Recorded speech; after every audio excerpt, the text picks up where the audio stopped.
Hello viewers, যাক এখন এটা হলো হাফস কমপ্লিট। এটা হলো গাড়ির সামনে ফ্রন্টের এটা হলো হাফস। আর এটা যেহেতু প্রাইভেট কার, মানে হাইস গাড়িগুলো, মাইক্রো গাড়িগুলো, পিকআপ গাড়িগুলো ফেসের চাকা খুলে ইঞ্জিন চাকা ফেসের চাকা কাটিং শেপের মাধ্যমে ঘুরতে থাকে। আর এটার সামনে হলো এক্সেল। দেখেন এটা সরাসরি ইঞ্জিনের সাথে সংযোগ। তখন গাড়িটা একটা শিফটিং করবে, তখন সামনের চাকাটা ঘুরবে, পেছনের চাকা ঘুরবে না, সামনের চাকাটা পেছনের চাকায় টানবে। এটা হলো প্রাইভেট গাড়ির ম্যাক্সিমাম গাড়ির সিস্টেম। আর অনেক সময় ব্রেক ফেল হয়ে যায়। ব্রেক ফেল হলে অনেক সময় ব্রেক ফেল হয়ে যায়, আমরা ব্রেক করে ব্রেক হয় না, তখন আপনাকে সাইডটা চাকার ভিতর দিয়ে চেক করতে হবে অয়েল ফুটতেছে কিনা। কোনো আপনাকে সামনের চাকা বলেন, পিছের চাকা বলেন, সবগুলো আপনাকে ই করতে হবে, চেক করতে হবে ভিতরের সাইডে কোনো অয়েল ফুটতেছে কিনা।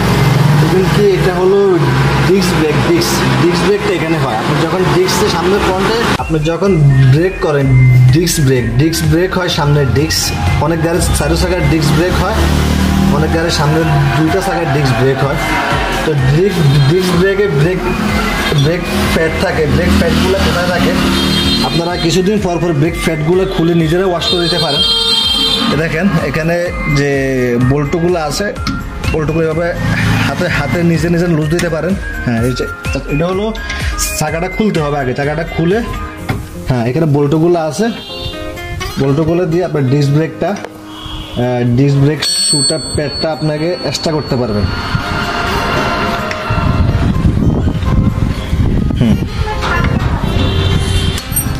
দেখেন আমি এক্সট্রা করতেছি। দেখেন এটা হলো ব্রেক, এটা কেমন ব্রেক হয়। এটা হলো হুইল সিলিন্ডার। আপনি যখন দিবেন, এই হুইল সিলিন্ডার আসে এখানে চাপ দেবে, এখানে সামনের দিকে অয়েলের মাধ্যমে চাপ দিলে তখন আপনার এই জিনিসটা যখন চাপ খেয়ে যাবে তখন দেখেন ঘুরবে না। দেখছেন? আবার যখন আমি দেখছেন একটু ঘুরতেছে। আবার যখন ব্রেক প্যাডগুলো আমি বেশি চাপ দেখেন ঘুরবে না। আর ওটা যখন আপনি ব্রেক চাপ দিবেন তখন আরো স্ট্রংভাবে আটকে যাবে। ব্রেক প্যাডটা আপনার ডিস্কের সাথে আটকে যাবে, ড্রাম ডিস্কের সাথে আটকে যাবে। যাক, আর ব্রেক দেখেন আরামসে, দেখেন এগুলো খোলার সিস্টেম আছে। অটোমেটিক ব্রেক প্যাডগুলো এবার খুলবেন। হ্যাঁ, আমার ব্রেক প্যাডগুলো মোটামুটি প্রায় শেষ পর্যায়ে। আমার হয়তো এগুলো আর অল্প কিছুদিন পরে পরিবর্তন করতে। আমার এটা মোটামুটি আছে, দেখেন দেখলে বুঝতে পারবেন। এটা অনেকটা আছে, এটা অনেকটা ক্ষয় হয়ে গেছে। এটা হয়তো আর 7-15 দিন ড্রাইভিং করতে পারবো, পরে আমার চেঞ্জ করতে পারবো। এটা ভিতরের সাইডে একটা ক্ষয় বেশি হয়। কেন ক্ষয় হয়? এই যে হুইল সিলিন্ডারটা, এটা অয়েলের মাধ্যমে এটা আপ ডাউন করবে। যখন এটা পুশ করে তখন অবশ্যই এখানে প্রেশার পড়ে। এই ব্রেক প্যাডটা আবার দেখেন এখানে প্রেশার পড়ার কারণে এটা কিন্তু অনেকটা ক্ষয় হয়ে গেছে। তারপরে আপনারা এরকম গাড়ি যখন চাকা খুলবেন, চাকা খোলা করে ব্রেক প্যাডগুলা, সামনে ব্রেক প্যাডগুলা এরকম রাস্তায় বলেন বা পাকার ভিতরে একটু সমান করবেন, করে একটু এভাবে হালকা একটু করে দিবেন। পাকা যখন কষবেন, ভালো করে ঘষলে উপরের যে স্টিল আবরণটা কিন্তু উঠে গেছে, দেখছেন? উপরের হার্ড ব্রেক হইতে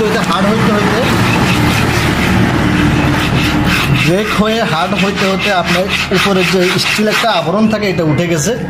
এটা উঠে যায়, ভিতরে যে একটা আবরণ বের হইতেছে, তখন আমার ব্রেকটা স্মুথলি হবে। আমার যেহেতু ব্রেক শুর অবস্থা ভালো নয়, এই জন্য আমি হালকা ঘষছি, বেশি ঘষি নেই।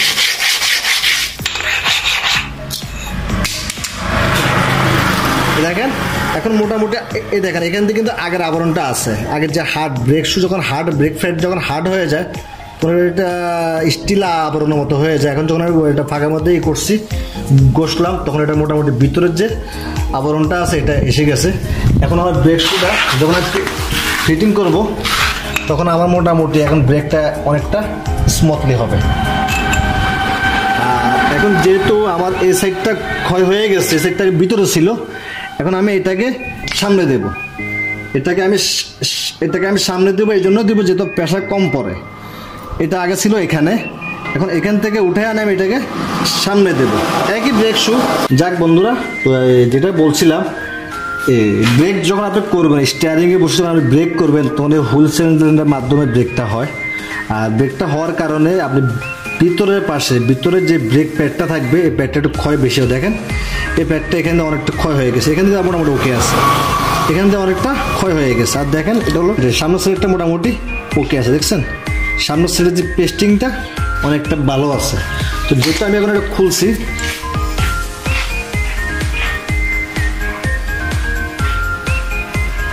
এখন আমি যেটা এখানে ছিল এই প্যাডটা কিন্তু এখানে ছিল, এখন এইটাকে আমি সামনে দেবো। কেন সামনে? এটা ক্ষয় হয়ে গেছে অনেক, এটা সামনে দিতে হলে আমাকে এ দেখেন আগে এ মাথা ঢুকবে, আগে এ মাথা এখানে ফ্রন্ট নিচে এই লকে ঢুকে বা উপরে মাথা দিতে পারেন, নিচে মাথা ঢুকে কষ্ট হয়,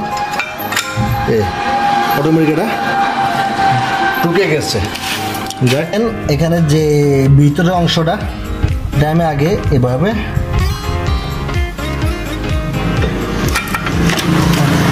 এগুলো অনেক সময় যখন ব্রেক শু পাতলা হয়ে যায়, একদম ব্রেক করতে করতে পাতলা একটা সাউন্ড আসবে, যখন এই পেস্টিংটা শেষ হয়ে যাবে, দেখেন এই যে পেস্টিংটা শেষ হয়ে গেলে যখন এটা ডিস্কের সাথে স্টিলটা টাচ করবে তখন ব্রেক করলে একটা সাউন্ড আসবে, তখন আপনি বুঝতে হবে আপনার ব্রেক প্যাড শেষ হয়ে গেছে। তারপরেও আপনি চেক করবেন, আপনি 15 দিন 20 দিন পর যখন আপনি চেক করার প্রয়োজন হবে, চাকা খুলবেন তখন চেক করতে পারেন ব্রেক শুটা আছে না আছে। হ্যাঁ এখন এটা কীভাবে আবার ফিটিং করবেন,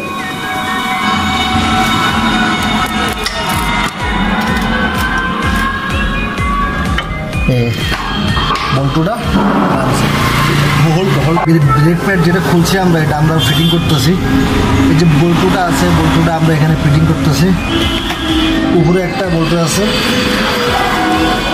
এটাকে ফেরাসানি ভাড়াভাড়ি কোনো প্রয়োজন নেই, আপনিও নিজে বাসায় আপনার নিজে করতে পারবেন, মিস্ত্রির কাছে যাওয়ার প্রয়োজন নেই। যদি মোটামুটি কাজ বুঝেন বা কিছুটা এক্সপিরিয়েন্স আছে আপনার, তাহলে আপনারটা আপনি নিজে বুঝতে পারবেন। এটা বেশি দেখেন প্রথমে হাতের মাধ্যমে দিলে হবে।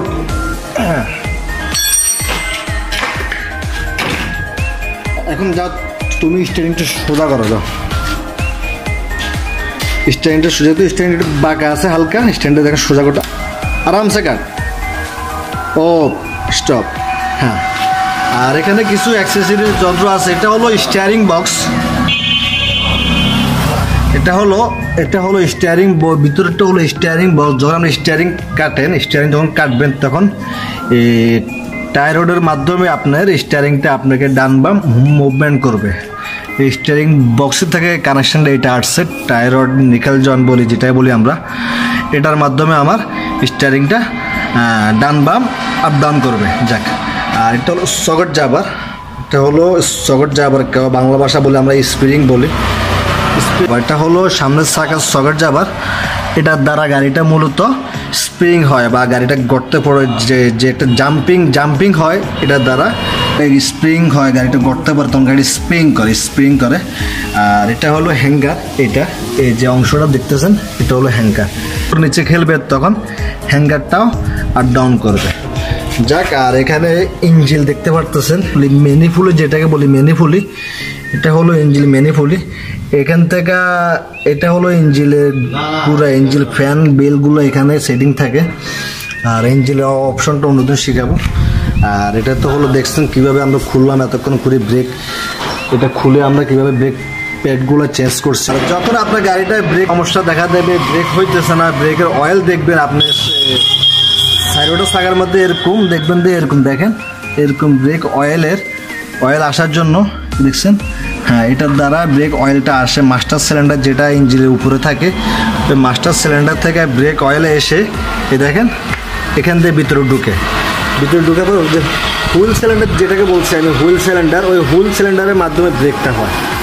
তো যখন ব্রেক হবে না, গাড়ির ব্রেক হয় না, টোটালি ব্রেক হইতেছে না, তখন আগে গাড়িটা যে কোনোভাবে গাড়িটা কন্ট্রোল করবেন। কন্ট্রোল করার পরে গাড়িটা আস্তে সাইড করার পরে দেখবেন এখান থেকে কোনো অয়েল পড়তেছে কিনা, এই যে অপশনগুলো আছে, ব্রেকের যে লেনগুলো আছে, লেনে তো কোনো তেল তুল পড়তো, অনেক সময় তেল এগুলো পাইপগুলো নষ্ট হয়ে যায়, ফেটে যায়, নষ্ট হয়, তখন আপনি দেখতে হবে অয়েল পড়তেছে কিনা। আপনি একটা জায়গা দেখলে হবে না, সামনের ওই জায়গাটা, বাম পাশের চাকাটা দেখতে হবে, পেছনের চাকাগুলো ভিতরে দিয়ে দেখতে হবে কোনোখান থেকে কোনো অয়েল পড়তেছে কিনা। তখন বুঝবেন যে না আপনার কোনোখান থেকে কোনো অয়েল পড়তেছে না, তখন হয়তো আপনার মাস্টার সিলিন্ডারে কিটের সমস্যা থাকতে পারে, মাস্টার সিলিন্ডারের ভিতরে কোনো সমস্যা থাকতে পারে, তখন যে আপনি ব্রেকটা চেক করতে পারবেন। যাক বন্ধুরা, যাক ওই সময় যে ব্রেক ফেল হলে যেটা বলছিলাম যে আপনি যে অয়েল পড়ছে কিনা সবগুলো চাকা চেক করছেন করে না, তারপরে আপনি ব্রেকটা হইতেছে না, তখন আপনি মাস্টার সিলিন্ডার, এটা হলো গাড়ির মাস্টার সিলিন্ডার, এটা দেখবেন, এটা দেখে এটা ভিতরে ব্রেক অয়েল দেখবেন, ব্রেক অয়েল আছে কিনা দেখেন, ভিতরে ব্রেক অয়েল আছে এটা দেখবেন। যখন দেখবেন ব্রেক অয়েলও আছে, আমার ব্রেক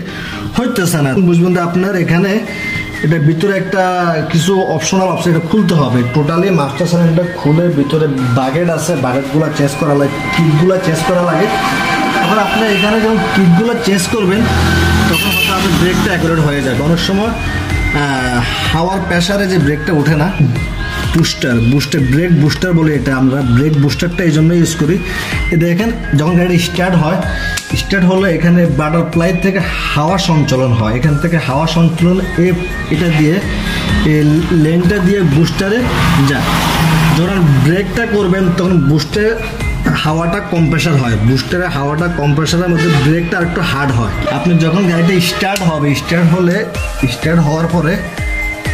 হওয়ার পরে আপনার এটা হলো বাটারফ্লাই থেকে হাওয়া সঞ্চালন করে, ব্রেক পুশটা, আমরা যে ব্রেকটা পুশ করি এই পুশে কিন্তু অয়েল সাইডে চাকাতে পুষবে না।